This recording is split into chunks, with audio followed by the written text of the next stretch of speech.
Hello and welcome back to History Lab. We hope you've enjoyed our special series, Darlinghurst's AIDS Crisis. I'm Regina Boutros. Coming up, we have a conversation between historians and friends, Tamson Pietsch and Leigh Boucher, about Leigh's experience making this podcast. If you've been listening, you'll know Leigh wanted to speak with people whose stories don't usually get told. Those on the dance floors and in the gyms. But making such a podcast from what were long and intimate oral histories evolved and impacted Leigh and his experience as an historian. Come with us as we move from the process to the personal. Here's Leigh and Tamson. You've got these oral history interviews, these tapes, and you want to make them into a podcast. Was there a difference between the kinds of oral history practices and interviewing practices that those two formats required? There really, really was. And I learnt a lot of them on the fly, working with my production team or discovering them as I went. I didn't discover all of these all at once and in fact was still discovering them right to the end of the production process. But oral historians have a particular way of relating to their subjects on the basis of what they're then going to do with the material, and podcasting is quite different to that. Before I get to some of those differences, I want to thank all my interviewees. We spent often 2 or 3 hours together exploring their memories of what were some of the most difficult, times and experiences of their life. They were very tender, intimate interviews, and my interviewees very generously shared those experiences with me. I still feel very indebted to them. In fact, I can kind of take myself back very easily to the experience of those interviews. They were very potent relational experiences. So I want to thank them for that generosity, and also note that one of the participants who I interviewed, Bill Patterson, who was a nurse at Ward 17 South, which was the HIV and AIDS ward at St Vincent's Hospital. He passed between conducting the interview with me and then producing the podcast. So in one sense, I'm really pleased because Bill had spent 20 years trying to complete an oral history interview and had never been able to because he was dealing with such a difficult past, such a traumatic, I guess you could say, set of memories. So that's really, really quite a beautiful part of this experience for me. And Bill's actually a really good example of one of the lessons that I learnt, which is that I used what would be very standard oral historian practices, which is not too interventionist, very open-ended questions. You often use what's called a life story method. So you ask people to tell you their life story and with some prompts take them in directions that you want them to reflect on. But one of the things that I discovered really quickly interviewing Bill, but also, in some of the other interviews, was that what might make a fabulous oral history interview with beautiful memories that move associatively from topic to topic, and the interviewee might go somewhere that surprises them, weren't necessarily the best material for a podcast. There were moments where I'd have these sort of conversational, associative conversations with interviewees where it would take them 6 minutes to tell a story, which just became really difficult to use in a podcast. And so I had to learn and shift my practice just a little bit. And sometimes we didn't get to use really beautiful material because my training as an oral historian made me very reticent to kind of intervene and say, could you just say that in a really punchy way so that we can use it in the podcast? So that, interview practice was one of the really big differences that became apparent very, very early. Maybe we might listen to Pierre. I didn't have favourites, but if I did have favourites, Pierre might be one of them. Pierre was someone I interviewed when I was researching and finding out about City Gym, and also about a person who we kind of focused on in the podcast, Peter Vincent. He was a friend of Peter's. And Pierre has a really compelling story himself. He's a Lebanese migrant, describes himself as growing up under the disco ball or mirror ball on Oxford Street in his 19, 20, early 20-year-old in the 80s, and sort of experiences up close and up front the AIDS crisis. He was a wonderful person to speak to, a wonderful storyteller. But let's just have a little listen to his tape to kind of demonstrate sort of what I'm talking about. This is him describing what it was like to care for his partner, Michael, at the hospice when he was sick in the 90s. And you have people like me, for instance, going to funeral from one place to another, then going to the hospice to feed your loved ones. You know, Michael was dying. So I used to go to the hospice, finish work, or shut the business early, or go on my lunch break, because they would refuse to have anyone else to feed them except their loved ones, because they would know they're only there for a few days. So I'd go there, feed him breakfast, lunch, and dinner. And I used the hardest thing for me was I made a vow for myself. I would never, ever leave myself till the end and lose my dignity. I will kick the bucket before I lose my dignity, because showering Michael for the last 3 to 4 months, every day, take him out of bed and showering him because he's dirty. I used to cry and I used to shower him. I used to kiss him while I'm showering him. You know, he's half conscious. You know, it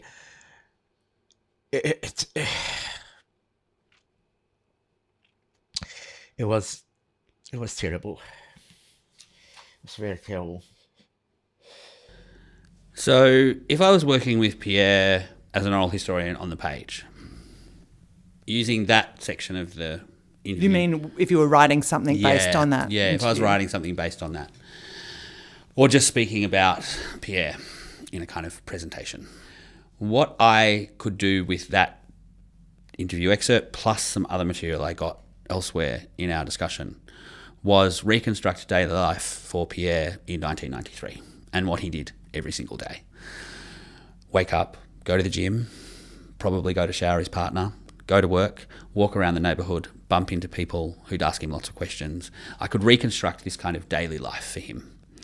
But at no point in the interview material did we have him saying, this is what my daily life was like. And so I couldn't really get to that experience in the podcast because it wasn't on the tape. Because on the tape, Pierre moves from describing his partner to generalities to all kinds of different places. And as an oral historian, there was no way I was going to intervene and say, oh, can I interrupt you and ask you to tell me what this was like? I thought it was really important to let someone like Pierre speak. But it did mean that sometimes there was elements of his experience that I was so desperate to kind of capture in the podcast that we couldn't get from his tape, that I knew. And if I asked him, I knew he would say, yes, that's how it all worked. But because of my sort of practice as an oral historian and the way the interviews worked, we kind of couldn't quite get there in the podcast. But we got there in lots of other ways. We had to think of different ways to kind of evoke the intensity of everyday life, and we definitely do that. We just don't do it by Pierre telling me this is what I did in everyday life. But what you do get is this incredible, and everyone could hear it, this incredibly emotional, vulnerable account from Pierre in which time and is collapsing, and it's almost like he's back in the moment. I mean, you get something incredibly meaningful to listen to. Yeah, it was an incredibly meaningful experience. Time did collapse in these interviews, the distinction between the past and the present. Often I was interviewing people, or sometimes I was interviewing people who'd never spoken about their experiences before. It wasn't uncommon for someone at the start of the interview to say, oh, I've never told anyone about this before. No one's ever asked me to speak about it. And I'm not a psychoanalyst or a psychologist. I'm not going to, be clinical about this. But one of the characteristics that theorists of trauma describe around trauma is that it collapses the distinction between the past and the present. And what really struck me about many of these interviews is that people moved constantly into the present tense. They weren't describing something that was past. They were describing a memory that was still alive, and they were in it. So this meant very powerful interviews, but it also created some kind of dilemmas for me, because that became clear very early on in the process that was going to be going on. And I think that's partly about myself as a kind of insider to the queer community, so people felt a little comfortable sharing things with me and going into those kinds of spaces. But one of the dilemmas then was how to ethically use those tapes afterwards. How do you ethically use them? Yeah. And we shared many of the interviewees and I, not all, but many of them and I shared a very profound relational experience. It was an experience produced by how we were speaking together in that moment. We signed consent forms, but I don't think it's possible to consent to something like that before it happens. And in oral history, as oral historians, you have a practice of what's called sharing authority, which is for written work, you would show an interviewee what you write up out of the interview. But in the production process of a podcast, it became apparent to me very quickly that I wasn't going to be able to do this. The way that podcast production works, the way you put tape together, the way you produce the end product, it would have been almost impossible to run a draft by someone without basically making production impossible. And I really thank my producers because they made me aware of that very early. Actually, in a conversation where I was talking about sharing authority and they looked at me a bit confounded. And then I described what that was like and their brains kind of exploded going, that is impossible. And we had to figure out on the fly, so how might I share authority with my interviewees, but not do it in the way that I normally would, which is after the fact. So what I tried to do was share authority in the interview itself. So that changed your practice really as an oral historian? It really did. It really did. And it made for very interesting oral histories, so the tapes themselves, because it meant what I tried to do was I was thinking constantly, what might we do with this? What might this mean? What historical narrative might be created out of these stories? And so it meant that sometimes I would ask my interviewees, or I would proffer up to them an historical interpretation in the interview to see how it would land with them. Sort of saying, as an historian, I would contextualise you like this, or this makes me think about this, this and this. How does that land with you? And so it meant that my interviewees were negotiating with me or engaging with me as we went about the kind of historical arguments and claims I thought we might end up making. And that could be very straightforward. It could be a word. And let me play you an example of that in process. This is Tess, who grew up in southern Sydney and kind of finds fun and friendship. She's a heterosexual woman, but finds fun and friendship amongst a bunch of queer mates in Darlinghurst. She ends up as a carer for the Carer Support Network. I should note in this tape that we're about to hear, she actually describes her own personal history with sexual abuse, so just to let listeners know that's coming. But what we also see in this tape is a dynamic where she and I discuss a kind of word and what it might mean, and if it's the right way to think about the experience that she's describing. So we were protected and looked after, which I also found so fantastic. When you say protected and looked after, do you mean you and your soul sister by the crew, or do you mean by the community? By the crew primarily. Yeah, of course, by the crew primarily. But it sounds like you felt very safe in those contexts. Oh, absolutely did. I'm not sure what the word is. But No, it's safe. And I've been thinking lately about why that was. And I was sexually abused as a child by most of my male relatives, I have to say, one way or another, in big or small ways, which is fine. I mean, I'm completely okay with that now. It's, I've moved on. It's all right. I don't drag that into my life. It's not important anymore. But it did make me that gay world, I was safe. Absolutely. I was safe from intrusion. Yeah. So even though gay men can quite often be a little bit intrusive with heterosexual women's bodies at times. Oh yeah, but it's a different kind of it's intrusion. It's absolutely different. My God, did I get intruded on? But not in a nasty, horrible, secretive, icky way, which is what I knew of sexual interaction until I found otherwise. But yeah, absolutely. So there was a safety aspect, certainly. I mean, yeah, that's a full-on thing to hear in an interview, but she wants you to move on, so you kind of move on, and is that part of the conversational nature? You have this argument, well, not argument, you have this discussion over the word safe and whether it's the right one, and she says yes.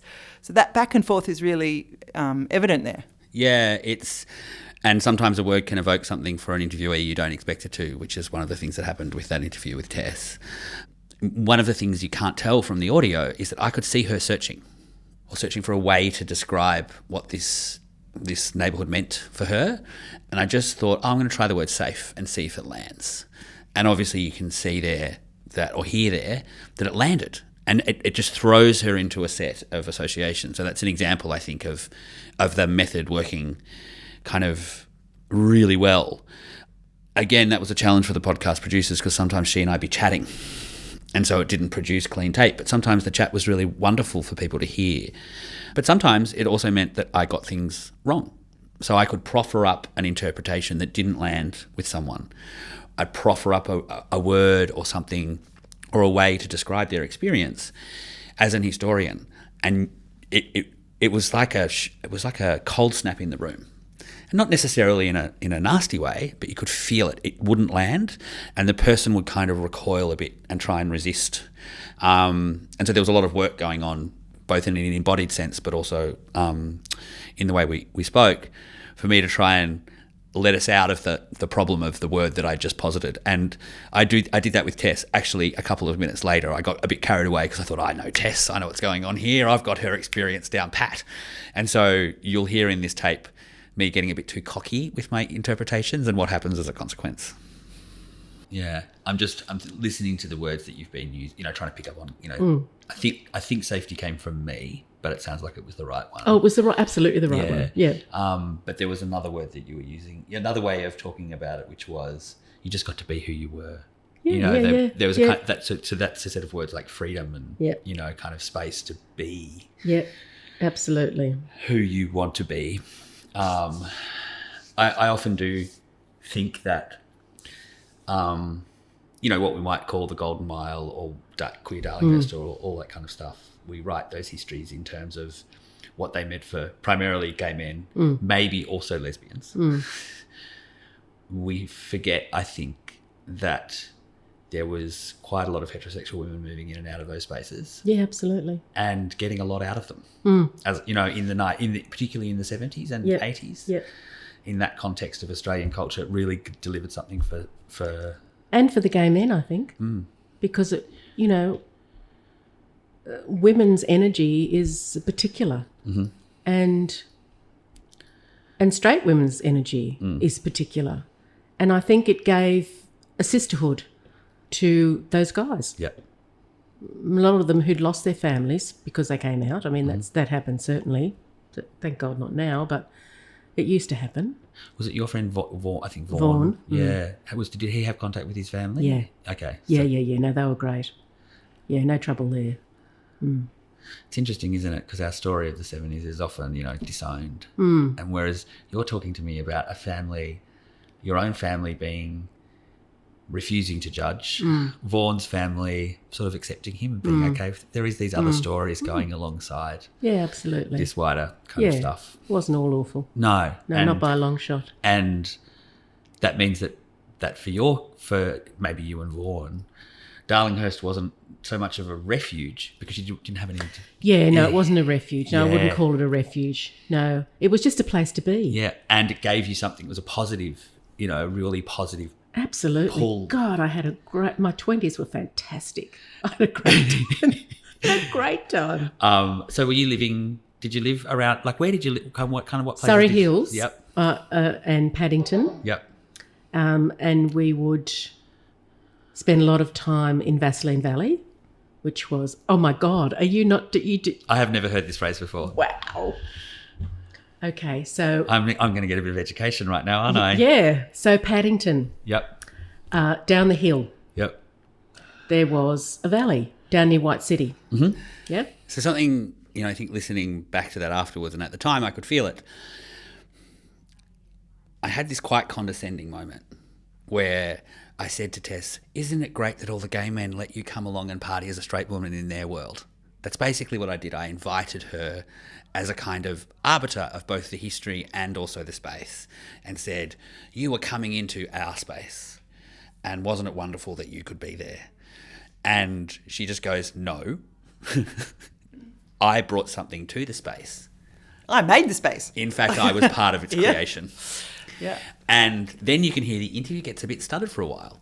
I'm scrabbling around trying to find a way to get us going. Yeah, you again. do a lot of talking then. Yep, I do a lot of talking for a minute or so. Just to, like, oral history interviews, the oral historian basically doesn't talk. Yep, tries right? not to talk. Tries not to talk, yeah. And if you listen to my oral history interviews, they're full of my voice because we keep chatting and I keep proffering up and they're much more a conversation. They're a kind of, oral historians or the theorists of oral history talk about the oral history itself not as something that is extracted from the person who's interviewed, but co-created. And to me, it feels a little more honest to admit that I'm co-creating and put my voice in the interview itself so that they can see what choices I'm making. And I just think at the end when, Tess and I get back on track, there's this wonderful moment where Tess goes, by the way, there's some shit you don't know. Right? So here's some shit you don't know. You think you get to invite me into this story? There's stuff you don't know about this story. Let me tell you about Vaseline Valley. I loved it. Like, I wasn't worried about that. I adore listening to this tape. I adore Tess for making the claim. And it made me stop making straight women the addition to the story. So how did it change the way you placed heterosexual women in the bigger story? Yeah, I think, we think about the HIV and AIDS story often primarily, not only, but primarily as a story about gay men and their allies in the queer community. And we use often the acronym LGBTIQ+ to describe that. And it's that community that kind of owns the story, feels ownership over it, feels like it's part of their history, even if they only know it in very light ways. But what I knew was that there was lots of straight women there, on the dance floors, caring for the sick, in the community, in the neighbourhood. And so I knew I wanted to speak to them. But, that moment with Tess made me stop going, oh, it's the queer world they're getting invited into, and instead think about them as co-producers of this queer world. It made me remember that they were agents of its creation.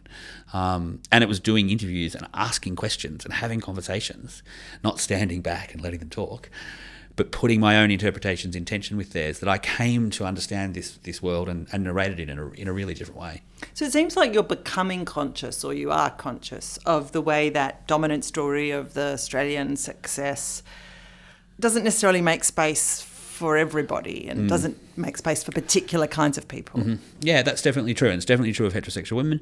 But I think it's also true of sort of, I don't know, the term everyday people is a really difficult term for an historian.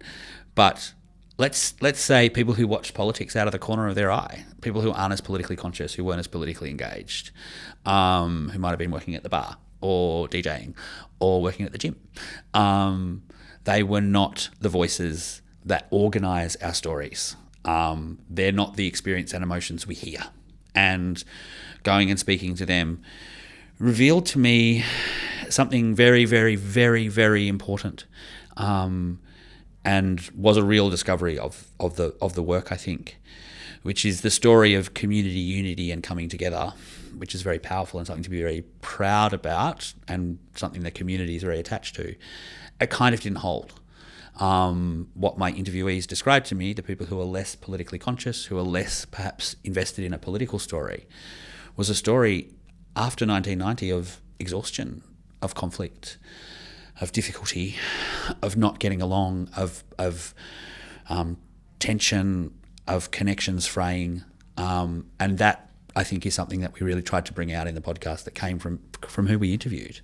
So it sounds like that process of doing the early part of your interviews with your oral historian hat on transformed the way you did interviews. And did that make the kinds of interviews you did in the second part of the project different in real material ways to the first? Each interview changed the next interview that I did in an historical sense, which was I was building historical interpretations as I went.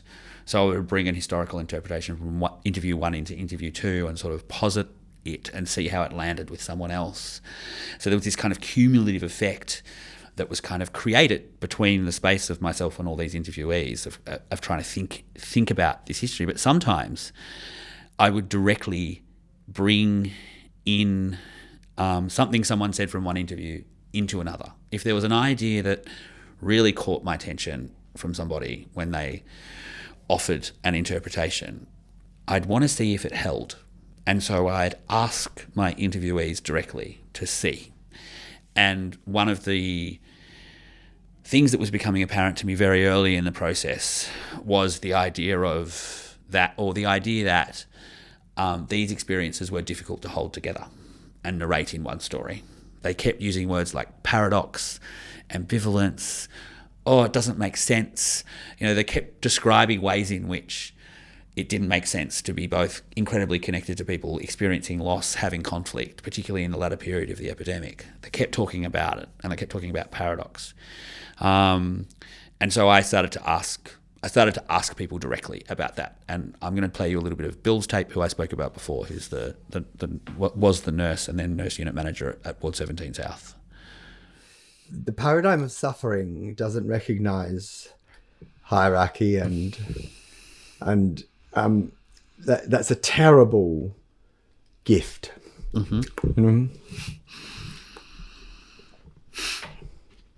So many people that I've spoken to for this project, I'm just saying this in the interview, have spoken about it in just these terms, as this incredibly terrible gift. They've wanted to put two words beside each other that we would never put beside each other normally, to try and capture and communicate what those 10, 15 years were like and their significance, which is, terrible gift, horrifying privilege. Yeah. And I'm trying to, understand. And it seems to me that it's partly about this kind of sense of connection, or something. I'm not sure exactly, but that there seems to be this contradiction. But I don't believe that that any degree of intactness, that's not a word, could have been achieved without being able to hold that paradox and prevail, and be able to speak like this.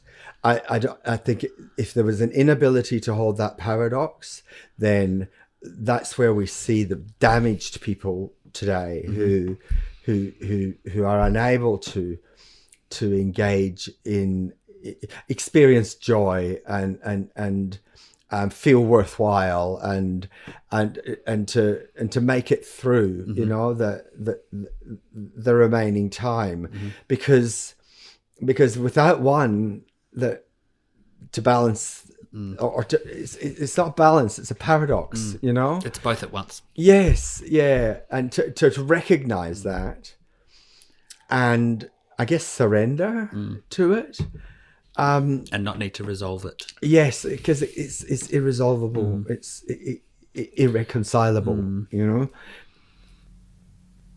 Yeah, I mean, that's so. That word irresolvable is such a challenge to the imperative of a historical explanation. It's more redolent of kind of the way we talk about religious belief or ecstatic experience, or it's a really forceful assertion of experience over kind of narrative in a way. Mm-hmm. Yeah, and narratives have beginning, middles, and ends, and they resolve. That's the job of a narrative. A narrative is to resolve. And you can hear Bill so powerfully responding to the notion of paradox, and we talk about it for another 15 minutes, and other interviewees did the same. And it made me want to try and produce a history on a podcast that didn't resolve, that left paradox in place, that sometimes put things next to each other that you couldn't quite cohere. There's people having sex in beats. In the ward. Right? And we didn't really explain it. We just left it there. And there's moments throughout the podcast where we just kind of put things next to each other and resisted the urge. And it was so hard for me because as an historian, my my urge to explain and interpret was very strong.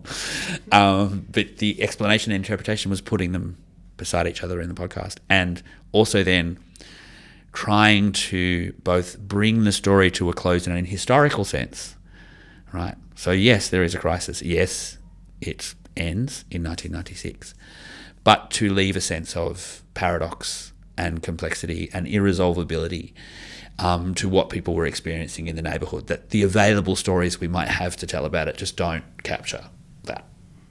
Yeah, that's interesting, because the last episode, the final episode 3, you do reflect a little bit on why you don't think a memorial was built in Darlinghurst, I guess, or in the aftermath of the crisis. So I can hear some of what you can tell me a bit more about that. Yeah. You know, the memorial question was on my mind the whole time. I'd sort of wondered, why isn't there a big AIDS memorial in Sydney? There's ones in other major US cities. And there'd been lots of talk during the worst years of the epidemic. Oh, soon we'll have to build a memorial. You know, there's kind of an assumption going on in 91, 92, 93, all through those years, constantly in the Star. There's just a sort of working assumption that at some point we're going to have to memorialise the degree of loss that's happened here. And so the assumption is that one will happen. And then when combination treatments arrive and the crisis is over, and suddenly a whole lot of people who thought they were going to die don't, and they're left living with the memories of the people they have lost, and the people who haven't seroconverted are living with the memories of what they've gone through, and these experiences are paradoxical, unresolvable, contradictory. It became very apparent to me that that might offer an explanation of why they couldn't be tidied up into a clean, nice building, object, space.